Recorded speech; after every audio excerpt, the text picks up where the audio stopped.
दोस्तों, ये वीडियो बनाने का मेरा पर्पज़ ये है कि मैं आप लोगों को ये बताना चाहता हूँ कि जो बैंकिंग है वो जिस तरह काम करती है उनका बिजनेस मॉडल एक तरह से पोंजी स्कीम जैसा है। पोंजी स्कीम जैसा कैसे? मतलब पोंजी स्कीम होती है बेसिकली, शायद आपको ना बताओ, पोंजी स्कीम होती है कि भैया फॉर एग्जांपल एक कंपनी खुली ऊपर, उसमें शुरू में बंदे आए, सब 100 रुपये लेके आ गए। तो उन्होंने 100 रुपये जैसे लगाए कंपनी में, कंपनी के पास आ गए 1000 रुपये, 10 बंदे आए। तो जो 10 बंदों के 1000 रुपये आए तो कंपनी कहेगी भाई साहब आप किसी और को रेफ़र करो, उनसे भी 100 रुपये लगवाओ, तो हम आपको 5% या 10% दे देंगे। ठीक है, तो वो आगे बढ़ के और 200 बंदे और ले आए, तो कंपनी के पास क्या है, 100 रुपये के अकॉर्डिंग 20,000 रुपये और आ गए। तो कंपनी के पास 1000 पहले थे, 20,000 अब आ गए दोबारा, तो 21,000 रुपये हो गए। तो इस तरह क्या है, कंपनी क्या है, जो पुराने वाले बंदे थे उनको, जो बाकी के जो बंदे आए उनके 20,000 रुपये में से इन सबको इंसेंटिवाइज कर देगी कि लो भैया तुम इंसेंटिव दे रहे क्योंकि तुम नए बंदे लाए। तो कहने का मतलब उसका पैसा उठा के उसको दे दिया और उसको राजीनामा कर दिया।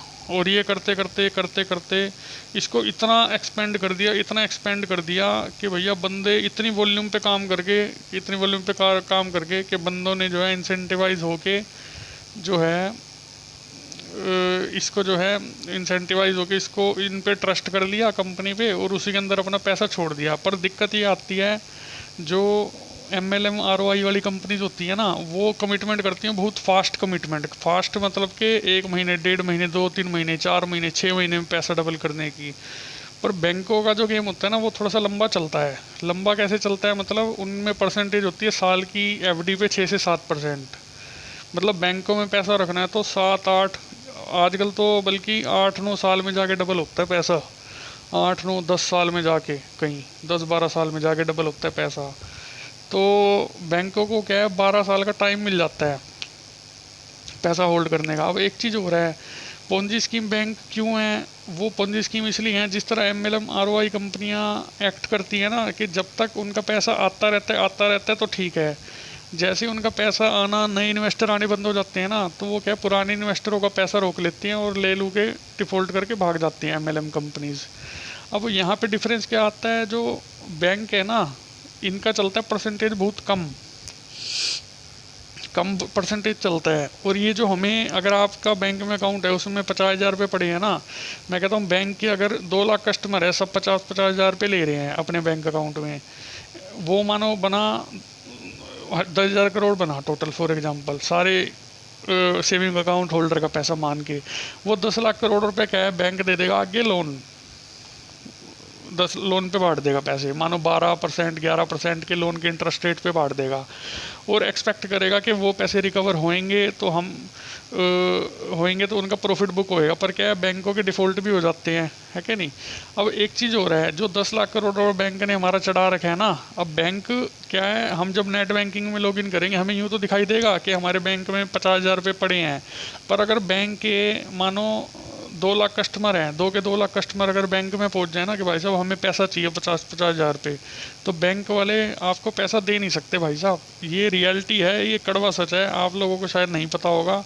तो कहने का मतलब ये है, बैंक वाले सिर्फ और सिर्फ इसी मैकेनिज़्म पे चल रहे हैं कि एक इंसान 22 से 25 साल या 27 साल की उम्र में कमाना शुरू करता है और 12-13 साल में उसका पैसा जाके डबल होता है, और 2 लाख जितने भी अकाउंट होल्डर है, सारे अकाउंट होल्डर एकदम पैसा निकालेंगे नहीं, इतने में डिफ़ॉल्ट भी होते रहते हैं, किसी का मरता रहता है पैसा, किसी का डूबता रहता है, बैंकों के लोन डिफ़ॉल्ट भी होते रहते हैं। मानो फर्दर जो 10 लाख करोड़ रुपए मानो बैंक ने आगे चढ़ा रखा है सेविंग अकाउंट होल्डरों का, उसी में से ब्याज भी देता रहता है। हम सोचते हैं वाह हमें ब्याज मिल गया, ब्याज मिल गया, है कि नहीं? तो अब एक चीज़ और है यहाँ पे ट्विस्ट हो रहा है कहानी में। ट्विस्ट ये है कि एक इंसान की जो नॉर्मल लाइफ स्पैन है 60 से 65 साल का होता है, कई लोग तो 55 में ही मर जाते हैं, 50 या 55 में, 25 या 30 में कमाना शुरू करता है इंसान, तो 20-25 साल का मार्जिन है। कहने का मतलब ये है 50-55-60 साल के बाद तो ऐसे ऐसे भी लोग हैं जिनके अकाउंट के अंदर पैसा पड़ा हुआ था, बहुत मोटा पैसा, इंसान एक्सपायर हो गया, वो अनक्लेम्ड मनी बैंकों के पास रखी की रखी रहेगी। तो बैंक वाले उस मनी के साथ भी जो है अपना जो नुकसान होता है लोन डिफ़ॉल्ट का, उससे भी करते होंगे, मुझे ऐसा लगता है कि करते होंगे, पता नहीं करते होंगे नहीं करते होंगे। वैसे तो अनक्लेम्ड मनी बैंकों का सरकार का ही होता है, एज़ पर रूल कुछ होता है ऐसा कि सरकार कब्जा करेगी उस पैसे पे जो भी अनक्लेम्ड मनी होगा। पर पता नहीं ये अब डाटा दिखाते होंगे नहीं दिखाते होंगे, ये अपने प्रॉफिट लॉस के साथ उसको एडजस्ट कर देते होंगे कि भैया ये अनक्लेम्ड मनी है, बंदा आया तो है नहीं इतने साल से, हम इसको अपने P&L से एडजस्ट कर देते हैं। कहने का मतलब है ऐसे ही बस टाइम को धकेल धकेल के, लंबा धकेल धकेल के बैंकिंग सिस्टम चल रहा है। मुझे जो प्रतीत होता है वो ये प्रतीत होता है कि बैंकिंग अपने आप में एक बहुत बड़ा पोंजी स्कीम है। पोंजी स्कीम मतलब हमें जो ब्याज देते हैं 7%, वो आगे हमारे पैसे को लोन पे चढ़ाता है। मतलब वो आगे अपना बिजनेस कर रहे होते हैं, उनका अगर पैसा रुक गया तो हमारा भी रुक गया।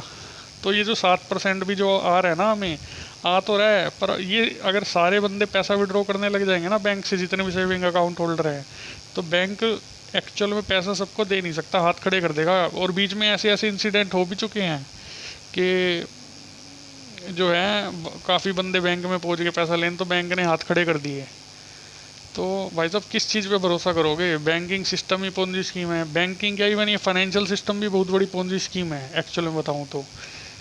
इसमें मतलब अपने फ़ायदे के लिए ना किसी और का नुकसान होना ज़रूरी है। जिसमें अपने फ़ायदे के लिए किसी न किसी का नुकसान होता है ना, वो अपने आप में ही पोंजी स्कीम होती है।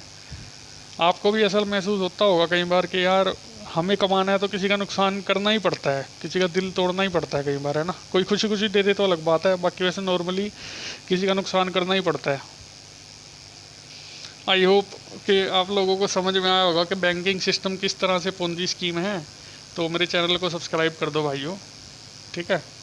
आप लोगों को इतनी काम की चीज़ें बताता हूँ। और एक चीज़ और वो ज़रूर देखना, एक और मैंने वीडियो बनाई थी बैंकों में कितना पैसा रखना सेफ़ है, वो रूल ज़रूर फॉलो करना, ठीक है।